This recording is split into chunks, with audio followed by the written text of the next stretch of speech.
Willkommen bei Halbschlau voll Herz, dein kurzweiliger Ohrensnack mit der Steffi. Und der Jenny. Da gibt es jeden Donnerstagmorgen eine Portion Herz, ein bisschen Chaos und hoffentlich ein paar Lachen. Hoi Steffi. Hallo Jenny. Hast Hast du gemerkt? Nicht auf mit dem Pitch. Es ist wirklich, ich habe es so probiert. Ich muss einfach hauchen. Ich glaube, das ist das Geheimnis. Dass ich sage, So très parisien. ah oui. Ah oui, nein, es ist ein bisschen, nein, sorry. Ich fühle mich gerade mega unwohl mit dieser Stimme. Es ist wirklich so, hoi Jenny, wie geht's dir? Danke, mir geht's gut. Und dir? Auch gut, danke. Heute hatte ich zwar so ein bisschen einen Tag, gehabt, wo ich gefunden habe, es sind alles ein bisschen Ficker gewesen rundherum. Und immer, wenn ich so durch bin, finde ich immer so, wo stehe ich gerade in meinem Zyklus? Und es ist recht aufschlussreich. Dann, ja, dann weisst du einfach irgendwie so quasi, es sind vielleicht nicht immer nur die anderen. Ja, bei mir kann ich wirklich sagen, es sind eben nur die anderen, weil ich habe gar keinen Zyklus mehr im Moment. Hey, das ist auch noch cool. Dann sind es einfach gebödelt, alle anderen sind irgendwie so ein bisschen einfach. Ja, das sind einfach immer alle anderen das Problem. Also vielleicht, wir müssen vielleicht auch noch betonen, es gibt auch ganz viele lässige Menschen und es sind auch ganz Ja, schöne aber Sachen passiert. habe ich gerade letztens dazu eben sehr einen schönen TikTok gesehen, wo ich eben eigentlich finde, der passt an dieser Stelle. Anstatt eine Wehrpflicht für Männer oder wieder diskutiert Wehrpflicht für alle, hat es eine Therapiepflicht gegeben. Das ist wirklich so, und dann, ja, also einfach einmal im Leben muss man, oder irgendwie so quasi mit 20 muss man schnell. Du musst geil, mindestens das irgendwie ist eine gute 5 Idee. Sessions gemacht haben. Hey, das finde ich super. Da können wir jetzt auch gerade ein bisschen persönlich werden, weil ich bin noch nie in der Therapie gewesen und ich bin jetzt wahrscheinlich ziemlich viele Leute, die sagen, man merkt es, Steffi. Aber nein, ich glaube, das ist etwas, wo mega gut wäre, oder? Ja, sie nickt nur, also und irgendwie so zieht ganz fest Nein, auf. ich meine, man muss ja nicht, also, ich werde ja ab und zu irgendwie gefragt, irgendwie so, wann weiß man, wenn man in die Therapie gehen oder so, oder wann ist das wirklich ein Problem, irgendwie mein Freund oder Freundin sagt, das ist ein Problem. Es ist immer erst ein Problem, wenn du findest, es ist ein Problem. Ja, Und very vorher ist es einfach krass. Es ist so, Like a you problem, not like a me problem. oder wenn einfach Menschen, die dir nächststehen, finden, irgendwie so quasi, hey, hast du das schon mal angeschaut? Und dann müsstest du dir vielleicht auch überlegen, yes or no, oder? Ja, wenn es natürlich wirklich Vertrauenspersonen sind. Und Okay. Jetzt sind wir wenn gerade Herz abgerutscht. sagen, dann ist vielleicht jetzt schon married. Ja. Okay, gut. Also wir müssen ganz schnell noch rasche Klammern auftun. Das ist in Halbschlau, Vollherz ist Jenny ist Soziologin, die Steffi ist einfach Dummschwätzerin, Beautybloggerin, Journalistin. Und ich möchte einfach auch nochmal betonen, wenn wir da irgendwie in unserem Podcast über aus dem Leben reden, dann ist es wirklich so, dass es einfach irgendwie so, wir sind einfach zwei Frauen, die eine Meinung haben. Und wir gehen nicht als Expertinnen dahinter. Also ich rede jetzt einfach für mich, ich gehe nicht als Expertin dahinter, sondern einfach, dass ich finde Doppelpunkt. Wäre auch ein guter Titel gewesen. Ja, also ich finde, also in den meisten Themen habe ich schon einfach sicher ein Auftreten bei kompletter Ahnungslosigkeit. Muss aber schon sagen, dass ich so Expertenthemen habe. Aber das sind dann vor allem so Expertenthemen, wo dir eigentlich einfach ganz viel Hate-Mails und Todesdrohungen bringen. Von dem her schwierig. Ja, es ist so, aber einfach, ich finde es jetzt einfach so rein zur Information. Also du hast ja wirklich einen erfolgreichen Podcast, wo Bier heißt und wo findet man den? Ich finde das eben, wir müssen jetzt ein bisschen Cross-Selling machen, wenn jemand jetzt findet, Ja, aber das steht ist die gleiche Audience. Also wenn man mich auf Englisch hören, dann kann man das machen bei Cine Grout Podcast. Überall, wo man gerne Podcast hört und YouTube. so ist es. Und wenn man mich irgendwie noch aushaltet, dann bin ich vor allem auf Hey Pretty Mag und auf heypretty.ch unterwegs, aber so mehr so im Beauty-Bereich. Unsere Klammer Aber ist, nicht oral. es ist, Also nicht, ja, genau, es ist wirklich so, auch für die Ohren, aber hey, also wir haben jetzt ja beschlossen, wir machen ich finde unsere Rubriken so lässig, ich fühle mich dann wirklich so ein bisschen wie so eine Fernsehmoderatorin und ich möchte einen Jingle, wir werden noch einen einführen, aber jetzt geht es irgendwie, wir könnten eigentlich gerade starten mit Shit I didn't buy this week, skring, skring. Ja, Das ist oder so ein schöner Einblender. So einen, genau, ja. genau. Oder das, komm, wir schauen jetzt beide von links nach rechts, weil dann kommt der Einblender. So. Okay, nein, okay, das müssen wir noch ein bisschen üben, ich merke es. Okay, Ja, was hast du diese Woche nicht gekauft und bist stolz drauf? Ja, ich bin stolz, dass ich es noch nicht gekauft habe. Ich weiß aber nicht. Okay. Ja. Also eigentlich ist es nicht so ein Brand, und ich glaube, viele sind so ethisch und darum, ich schaue wirklich, dass ich wirklich nur noch so B Corp Certified und ethisches Zeug poste oder Secondhand und so. Aber vielleicht sehe ich es ja mal mit Secondhand. Ich habe so Leopardenprint-Ballerinas gesehen von Tamaris mit so einem Silberbändchen, so Mary Jane-Style. Mhm. Und es ist natürlich jetzt total dumm, das zu kaufen, weil du kannst es jetzt wahrscheinlich eh nicht mehr anlegen dieses Jahr.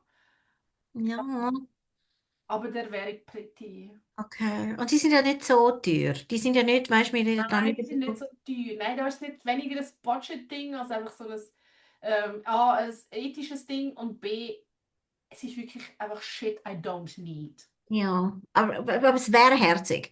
Ja, es Also, ist wirklich pretty, ja.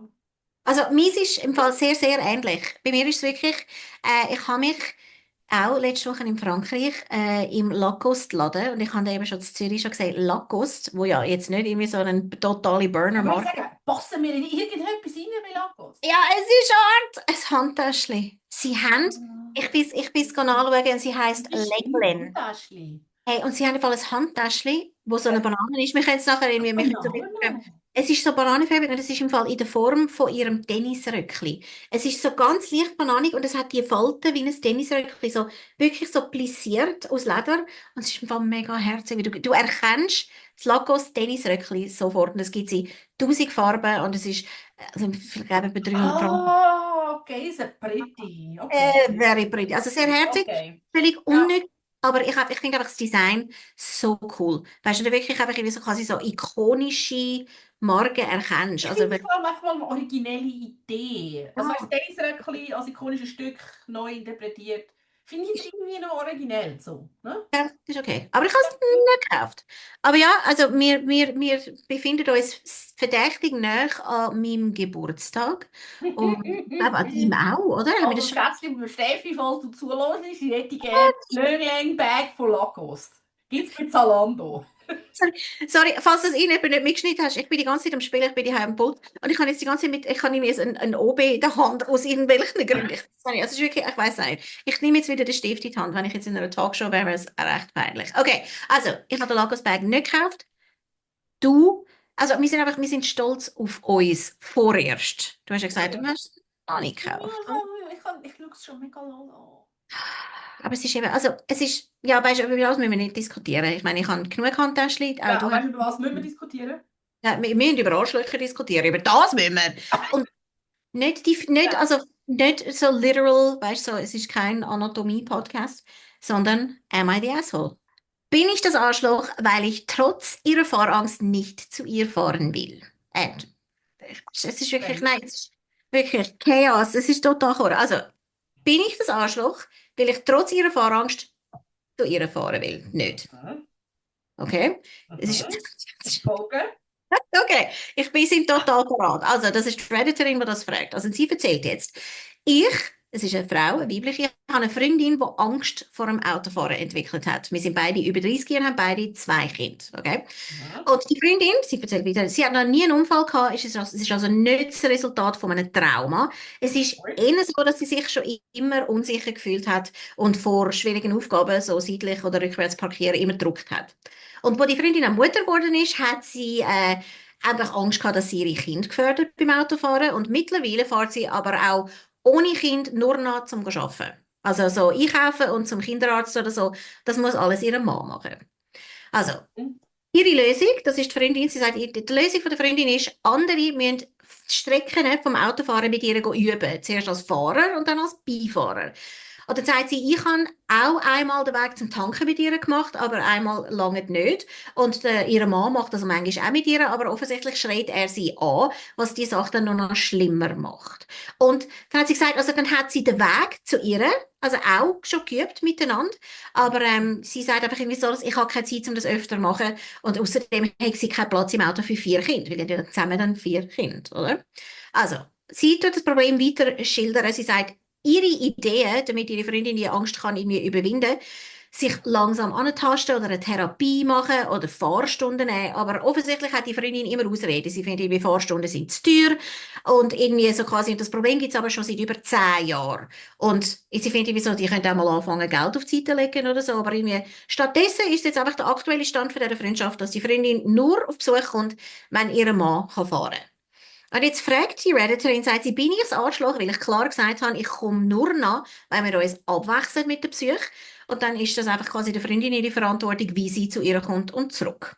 Und dann muss sie vielleicht noch schnell, sie hat müssen einen Edit machen, dass sie gesagt hat, es ist auch eine Idee gewesen von ihr, dass einfach die Freundin mit der ÖV kommt. Aber das sehe ich viel zu aufwendig, hat die gesagt. Und dann nervt sie sich einfach und findet irgendwie so, weißt du, so quasi, sie will sich einfach nur nachfahren lassen.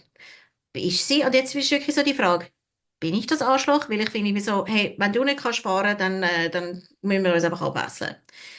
Ich finde es noch eine Challenge, die ganze Situation. Also, also ich glaube, ich habe wie so zwei Disclaimers. Einer habe ich das Gefühl, sie tönt wie meine Boomer-Mom. Okay. Mhm. Ja, oder so. Du willst eigentlich alles haben, aber du willst eigentlich nichts dafür machen. Ja. Mhm. Oder? So, ja, ich pass gerne aufs grosse Kind auf. Aber nur, wenn es du mir bringst, genau dann und nur so lang. Und, Mhm. Ja. ähm, und das andere ist, also ich finde ja so, als Mensch mit Zöliakie finde ich ja immer, man sollte sehr accommodating sein, was Einschränkungen betrifft. Mhm. Und ich finde, wenn man wirklich so ganz starke Anxieties hat, dann zählt das doch auch dazu, dass das sehr stark einschränkend ist. Mhm. Und ich finde, man sollte dem immer entgegenkommen, auch bei Neurodiversität und so weiter.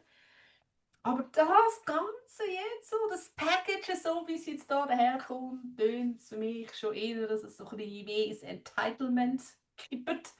Mhm. Und dann finde ich, ja, nein, irgendwo durch kannst du einfach, also wenn du halt einfach nicht willst, dir helfen lassen oder irgendwie und auch ÖV auch so voll dumm findest, ja, dann weiß ich halt auch nicht. Also, Ja.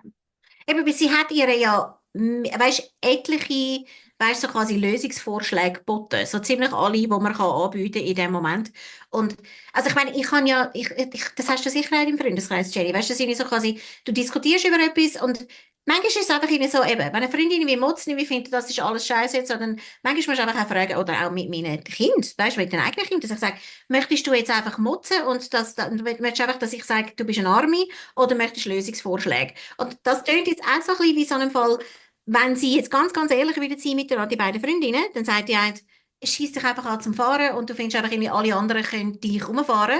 Und dann, wenn sie würde sagen, ja, das stimmt, eigentlich ist es so, dann würde sie es ja wenigstens zugeben. Ich finde auch, es klingt recht entitled und es ist auch schwierig, ja, wir haben natürlich nur ein View von dieser ganzen Geschichte, ist wirklich irgendwie, weißt du, wirklich, also es ist super Anxiety, wenn die irgendwie, weißt, nächtelang nicht kann schlafen und irgendwie, weißt, halb bekürbelt, wenn sie weiss, sie muss ihre Freundin sehen, aber ich finde, es tönt nicht so. Es tönt mehr so nach laid back, einfach irgendwie so quasi, komm doch du zu mir oder fahr mich doch. Das finde ich zwei sehr unterschiedliche Argumente, weißt du, so, irgendwie so quasi, weißt du, so, wenn sie nicht ja. mehr, wenn sie sich nicht mehr würden sehen, dann, weißt du, weil sie literally nicht kann fahren, dann muss man wirklich sich überlegen, ob man dann einfach einen Zoom-Call macht. Aber, ja. Es ist, also für die Redditors sind wirklich gewesen, 82% von der Befragten haben gefunden, nicht das Arschloch, also not the asshole. Ja, würde jetzt auch eher, was würde jetzt auch das tippen? Ja. Ja, also eben, nochmal, es wäre noch spannend, irgendwie noch ein bisschen mehr Infos zu haben. Und es hat dann nachher ein paar Updates gegeben, dass sie wirklich gesagt hat, irgendwie, weißt du, so quasi irgendwie so, hey, es ist wirklich, weißt du, man hat mehrmals darüber geredet und irgendwie so, und eben, dass man, sie hat ihr angeboten, auf den Geburtstag Fahrsicherheitstraining und Nachfahrstunden zu schenken. Und das hat sie nicht wollen. Also, dann ist es wirklich einfach so ein bisschen Laziness, wo man dann sich einfach irgendwie hinter einer angeblichen Angststörung versteckt, oder? Oder? Ja, ich wollte den Leuten nicht absprechen, dass sie keine Angststörung haben, oder? Ich meine, das kann ja Ja. durchaus real sein, nur ist halt einfach So etwas gibt es nur in der kannst Schweiz. du von dem halt wie, also willst du noch am Leben teilnehmen oder halt nicht? Ja, ja, es ist Die das. Teilnahme am Leben, du kannst das halt wie nicht outsourcen. Also, Ja, ja, es ist wirklich so. Du musst dir wirklich überlegen. Anyway, ja. also ich habe das Problem noch nie gehabt. Ich habe jetzt spät gelernt Auto fahren. Ich bin mir 28 gewesen, zum Fahrprüfung Ja, machen. Ja, aber okay. das Ja, ist natürlich ja, City das ist Girl, gell? spannend. Ich habe es Ja. ich has nicht gebraucht. Aber ich habe auch von Anfang an gemerkt, irgendwie so quasi, wenn ich nicht mega regelmäßig Auto fahre, dann werde ich dann weißt du, dann verliere ich wie auch so ein bisschen den Mumm, oder? Und dass es einfach irgendwie so ein bisschen mit der Routine kommt. Und wenn ich jetzt, das gibt es jetzt eigentlich selten, dass ich irgendwie, weißt, so monatelang nicht Auto fahre. Aber Ja. ich glaube, ich bin dann auch so ein bisschen, I don't know, weißt du, dass ich irgendwie finde, so, oh, ich kann es nicht mehr so gut, ich bin nicht so routiniert. Und ich muss auch sagen, Ja. ich habe mehrere Frauen in meinem Freundeskreis, die seit Jahren, also weißt, die die Fahrprüfung haben, aber sagen, ich kann nicht mehr Auto fahren. Ja, also ich habe jetzt wirklich auch schon gemerkt, dass ich zum Beispiel in der Nacht, wenn es regnet, dass Mhm. ich nicht mehr so gerne fahre. Weil ich Ja. irgendwie so, Ja. aber sonst bin ich wirklich schon an allen verreckten Orten der Welt, wo ich war, mit dem Auto gefahren. Mhm. Ähm, ja, das ist okay. Ja. Also, Also weißt du, ich meine, ich bin schon also ich meine, irgendwie so irgendwelche, so, also irgendwie sind wir im Auto nicht geflogen, hä, aber ich bin ja. in London Auto gefahren und in Paris und in Rom, ähm, Okay. Ja. Ja. in Also, Mailand. Das ist also, schon alles recht. Also so City Traffic ist in LA. mhm. Also so City Traffic ist okay, es schockt mich nicht so krass. Ja.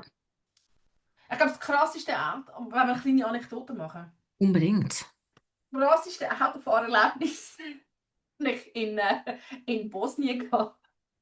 Why? Ja, also haben wir dort wieder Fehler ein bisschen gemacht. Also wir sind auf Sarajevo, das ist schon ein paar Jahre her. Und dann haben wir wie, mein Partner und ich, wir haben wie das Gefühl gehabt, komm, wir nehmen selber ein Mietauto. Rückblickend haben wir für das Mietauto, hätten wir für die Tage Mietauto gleich viel gezahlt, wie einfach für einen privaten Chauffeur für die Tage. Das war echt Okay. dumm, gewesen, aber anyway. Und dann, also wir haben dann irgendwie so einen Tag, am ersten Tag haben wir einen Ausflug gemacht mit dem Tourguide und unserem privaten Chauffeur, weil wir haben natürlich gedacht, die 150 Franken für den Tag Tourguide ist einfach für den Tourguide. Nein, nein, die sind für den Tourguide und den Chauffeur und Auto. Das war nice. Gewesen. Und Ja, also er hat uns wirklich. natürlich, ja, hat uns natürlich dort erzählt, wenn wir ihm gesagt haben, welchen nächsten Tag machen wir einen Ausflug und so. Dann hat er gefunden, ja, das ist alles wunderbar. Wir sollen halt einfach nur auf Straßen bleiben, wo Tiere sagen, weil natürlich noch sehr viel vermint ist in Bosnien.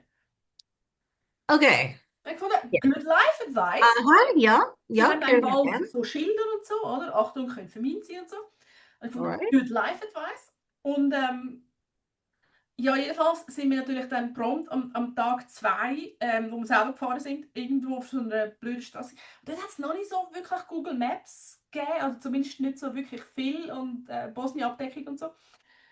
Jedenfalls sind wir auf der Straße gewesen und plötzlich hast du gesehen, so ein ganz enges Sträusschen, also du hast nirgends können wenden und dann irgendwann hast du gesehen, dort vorne, so 50 Meter, hört ein Teer auf.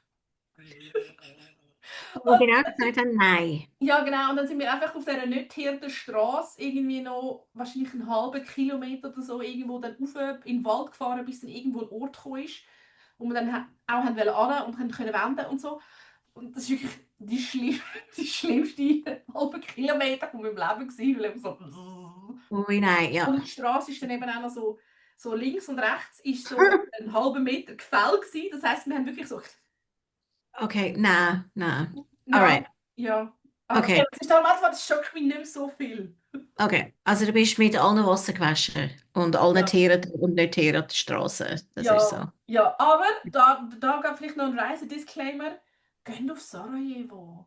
Es ist Wirklich? mega toll. Es ist Okay, mega toll. Ja, war ich noch nie. Alright, mega, gut. mega toll. Geht auf Sarajevo. Es ist mega toll. Unsere neue Rubrik heißt Reisetipps, oder? Was natürlich eben auch wieder unter, zum Beispiel gut unter unsere Fat Best Friends Advice würde kommen, weil Travel als Fat Person kann auch tricky sein.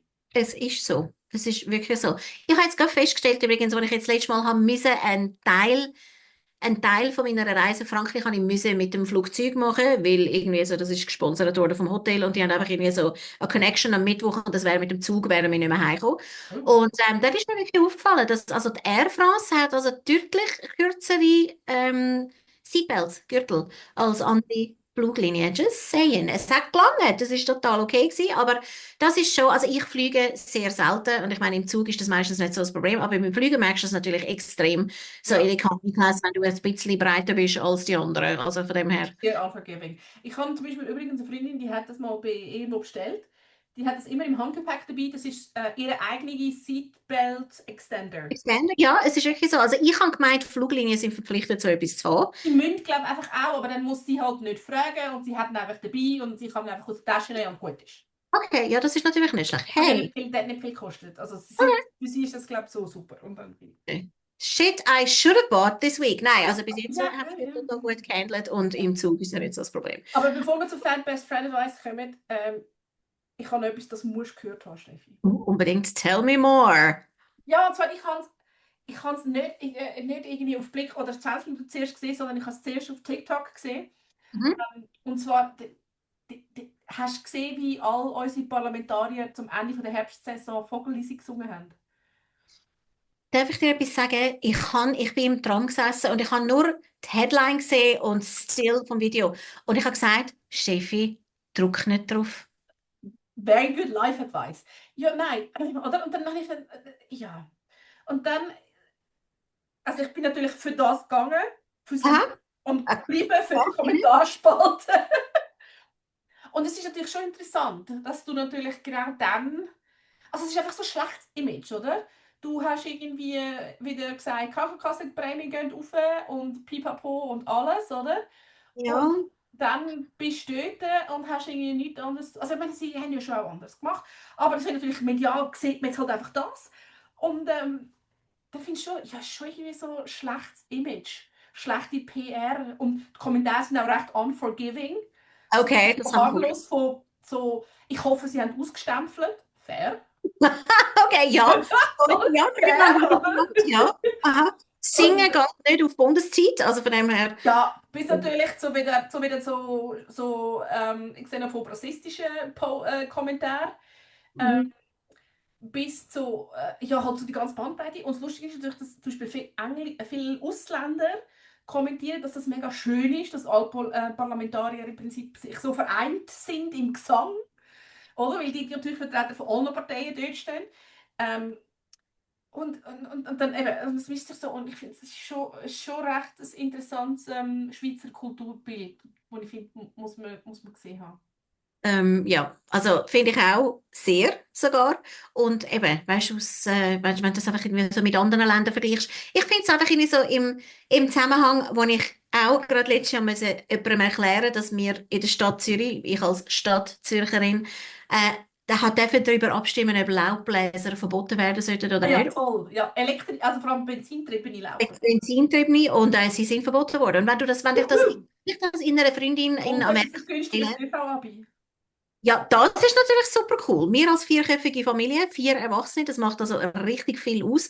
Da müsste man jetzt aber wieder ein Fass auftun, dass ja ganz viele irgendwie Parteien gesagt haben, wie so, hey, man schneidet sich einfach ins eigene Fleisch, da geht ganz viel Geld flöten, das die Stadt braucht.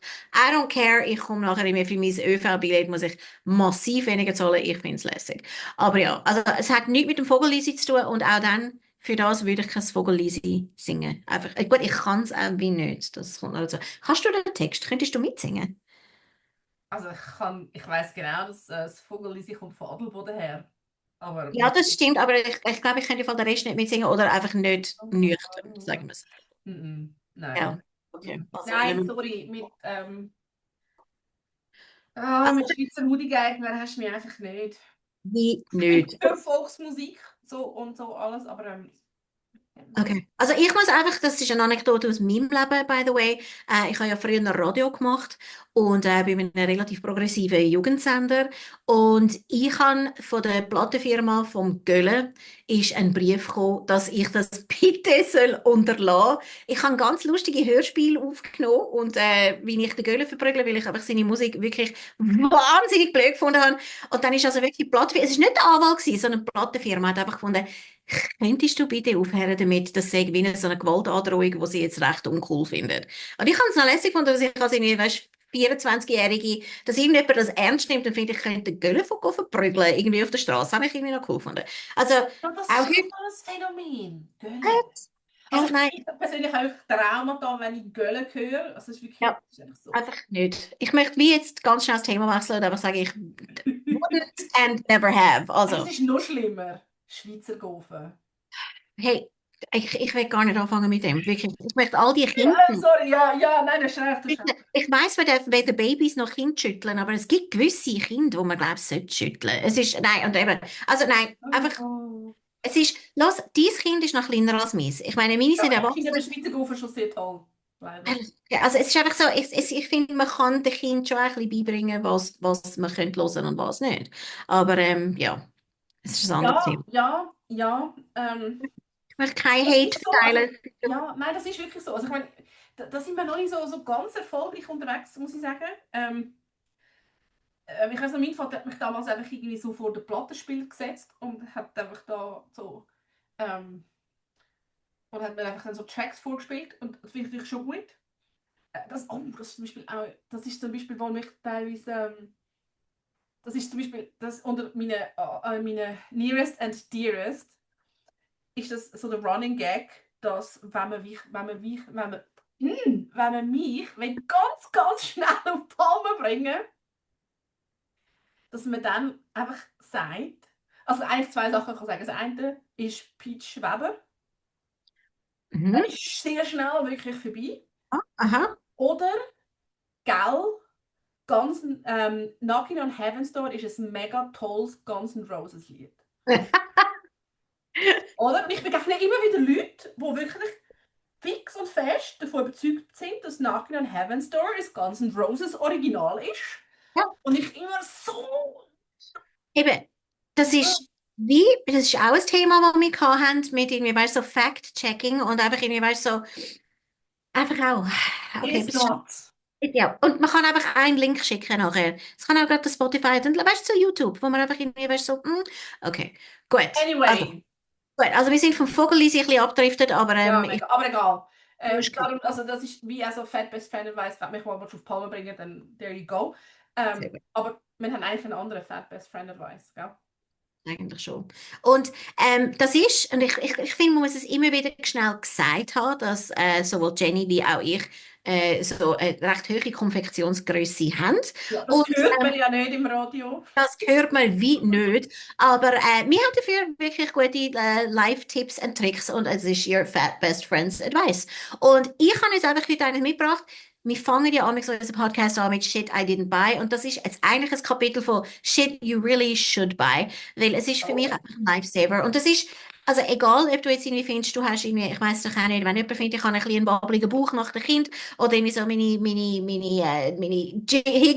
Hüfte jiggelt ein bisschen mehr, als ich wollte. Ich weiss, ich habe gewisse Kleidungsstücke kaufe ich, so slinky Dresses und so, und ich finde irgendwie so, ist geil, aber ich muss Spanks drunter tragen. Ich muss einfach, weißt du, so quasi so kontrollierende Unterwäsche, Aber weißt du, hast du Spanks? Wirklich? ich habe You Spanks, own Spanks? ich habe actual real-life Original Spanks, die schaurig teuer gewesen sind und es ist einfach wirklich so, dass ich muss nachher, ich müsste gehen liegen, wenn ich endlich in denen drin bin, weil sie sind so steif und so eng und wenn bis du dort drin bist und du musst rumkumpen, bist rot im Gesicht, bist nass geschwitzt und dann müsstest du eigentlich schnell anlegen, damit du nachher Kleider kannst anlegen mit den Spanks und Okay. es ist einfach irgendwie wirklich, und ich kann nicht sitzen in meinen Spanks, ich habe so wie so einen Hosenanzug, der bis da oben geht und der ist so unbequem. Sieht natürlich sensationell aus, weil du bist irgendwie, alles ist flach gedruckt, aber ich kann literally nicht sitzen, wenn ich das anhabe. Ich muss, ja, es ist so eng und ich kann es nicht mehr, ich kann meinen Rumpf nicht mehr Ja. biegen. Also Das ich ist hasse einfach es wirklich so ein Device, wo es einfach irgendwie darum geht, dass es, ich weiß doch auch nicht, Kontrolle vom Frauenkörper. Nein, Ja, nein. ich finde einfach irgendwie so, es gibt einfach gewisse Kleidungsstücke. Ich mache das wirklich abhängig davon, dass einfach irgendwie wirklich so Satin oder Seide einfach ziemlich unforgiving ist und wenn du wieder so ein bisschen Bits und Bumps hast, dass man das kann sehen. Und ich habe eben etwas Scheiß entdeckt. drauf. Leg's gleich an. Es Okay. ist, manchmal will ich einfach den Jiggle nicht durch den Stoff durchsehen. Und ich habe eben etwas entdeckt, wo einfach irgendwie eben die mega unbequeme so Formwäsche kannst du einfach vergessen. Und zwar gibt's ich glaube, es ist eine irische Firma, die heißt Snag Tights. Also Snag, S-N-A-G. Und die machen eigentlich Strumpfhosen für jeden Körper. Es ist irgendwie einfach very size Okay. inclusive. Irgendwie so Könnte 32 fast nicht irisch sein, weil ich kenne sie nicht. es ist wirklich, ja, es ist wirklich krass. Also, und die machen eben Strumpfhosen, die so ganz einen hohen Bund haben. Weil wenn ich etwas hasse, ich kann nie Strümpfe haben, weil die sind immer so, Okay. du hast immer so das Gefühl, dass wie heißt das, der Schritt, dass ich die eben bei den Ja, Knien ein habe. Crotch, aber ich weiß nicht, Ja, was das ist das wirklich, der Crotch ist so abgedroppt und so, und da hast du immer das Gefühl, du müsstest sie aufziehen. Und Snag Tights kannst du aufziehen, die haben so einen mega lang, es das ist ein Snacktie High ist im Waist. Fall von Schottland. Oh, Entschuldigung, I'm so sorry. Es ist Aber ich wirklich sage, normal. excuse, es kann nicht. Gut, also gut. Very literate, was ihr Irish Fashion betrifft. Das kann nicht sein. Also schottisch, also wirklich von Ausländern. Und, und die machen eben wirklich Strumpfhosen, die so einen wahnsinnigen High-Waist haben. Also die kannst du wirklich bis zum BH aufziehen. Die sind auch so ein bisschen snaggy. Das ist so ein bisschen snug, aber bequem. Sie sind immer noch weich. Okay. Und also quasi, du kannst schnaufen drin, aber es ist einfach alles ein bisschen smoother. Und die finde ich im Fall so grossartig. Und es ist wirklich auch für Leute, die zum Beispiel einfach verhältnismäßig lange Beine haben. Und ich finde, ich finde nie Strümpfe, wo die Beine genug lang sind. Weißt du, irgendwie so, du hast so ein unangenehmes Gefühl, das Gefühl hast, wie so die Strümpfe sind so an den Zehen. Also auf jeden Fall Snack-Nights. Sonst bist du die ganze Zeit nur so am Rumrüpfeln. Eben, und du bist die ganze Zeit, wieso das braucht niemand. Also Snack-Tights, super geil, wie bequem formende Strumpfhosen. Und ich finde, das ist etwas, wo jeder von deinen Fat Best Friends und auch von deinen Skinny Friends sollte entdecken. Sie sind wirklich geil. Also das ist ist das ein Lifehack? I guess ein Fashion Ja, ich Lifehack. weiß nicht, ob es ein Lifehack ist. Aber ich meine, sie ist sicher ein guter Fashion Insider. Ja, Und das es hat. ist auch gut zu wissen, dass die in die Schweiz liefern. Du hast Ja, ja, sie liefern die Schweiz. auch nicht viel so UK-based Businesses. Das stimmt. Zoll Jetzt und blablabla. sowieso. Jetzt sowieso. Genau. Nein, und das hat wunderbar geklappt. Ich glaube, sie haben sogar, weißt du, jetzt was du sagst, sie haben, glaube ich, ein Lager, sie haben eine deutsche Website und ich glaube, sie schicken es von Deutschland aus. Oh. Von dem her, das ist nicht schlecht. Also, das ist einfach mein wieder Konsumententipp von der Woche, aber irgendwie so, as a fat person, weiss ich sie sehr schätzen. Und ich habe noch recht viele Kleider an. Also, von dem her, das ist wirklich so, I'm a dress girl. Also, und dann bin ich sehr froh drum. Ja, okay, ich muss gerade mal schauen. Weil ich muss glaube sagen, ich habe ein paar schwarze Strumpfhosen. Ich kann schon gerne Kleider an, aber ich kann nicht gerne Kleider an im Winter. Mhm. Und jetzt, nachdem endlich wieder die ganzen fucking Skinny Jeans draussen sind und man jetzt so Balloon Jeans hat und so, finde ich, yes, geil. Wirklich so, das Leben fängt wieder an für uns. Toll. Ja. Schön, so schön. Also ich muss im Fall jetzt dumm, es ist nicht einmal auf Netflix, ich habe eine Serie-Obsession, ich habe The Bear, die neue Staffel, noch nicht Der Bär geschaut. ist sensationell. Love it. Toll. Ja. Also Jetzt gut, ich fange ganz neu an. The House of Guinness ist jetzt ganz neu bei Netflix. Das habe ich gesehen. Hast du schon angefangen damit? Nein. Okay, also ich bin eben auch gespannt, es sieht sehr les aus. Also, to be continued, wir werden vielleicht noch darüber reden in einer zukünftigen Folge. Hey, as always, eine ich neue mache jetzt Kategorie vielleicht so. Aber vielleicht irgendwie so Shit we need to watch. Und eben, ich finde Shit we watched. Und eben, ich tue jetzt einfach irgendwie shameless Plugging machen, aber eben, again, die jetzt am Zuhören sind, falls du jetzt findest, so war unterhaltsam, folge uns auf Instagram. Das ist jetzt deine Einladung gewesen, zum sagen, wie unser Instagram-Account heisst, Jenny. Halbschlau, Vollherz. Es ist wirklich, weißt du, wie alles aneinander. Es ist wirklich, also wir haben wir machen es so halbschlau und einfach wie möglich. eben, es ist so. Nein, Also, ist wir kompliziert genug. Uns Folge ist mega einfach. es ist Wir wirklich können so. auch ganz viel kuratieren. Also das heisst, der ganze Güsel, den wir da nicht postet, aber eben eigentlich mega toll ist, das Beste werden wir auch sicher posten. Und das heisst, man kann immer reinschauen, wenn man findet, man braucht ein Geschenk für sich oder für jemanden. Ja, genau. Da kann man einfach reingüchseln. Und dort könnt ihr uns natürlich auch schreiben. Also wir hören wahnsinnig gerne von euch, wenn ihr irgendwelche Probleme habt, wenn ihr findet, du willst jetzt mehr über die Unterhosen, über die Strumpfhosen wissen. Und einfach Anliegen und Fragen tun wir wahnsinnig gerne beantworten. Irgendwann machen wir mal einen Live-Call-In. Ja, das ist les. Komm, das planen wir. Machen wir mal. Gut. Vielleicht auf Instagram live oder so machen wir einen Live-Call-In oder so. Sehr cool. Also, hey, Jenny, wie immer. Irgendwann haben wir unseren eigenen Live-Call-In. Weißt du, dann hocken wir im Volkshaus oder so auf der Bühne und nehmen einfach gerade Fragen auf. Einfach schreien sie uns aus dem Publikum an, das wird grossartig. Ja, also ich sehe es im nächsten Frühling. Ist soweit. Wir haben Visionen. Absolutely.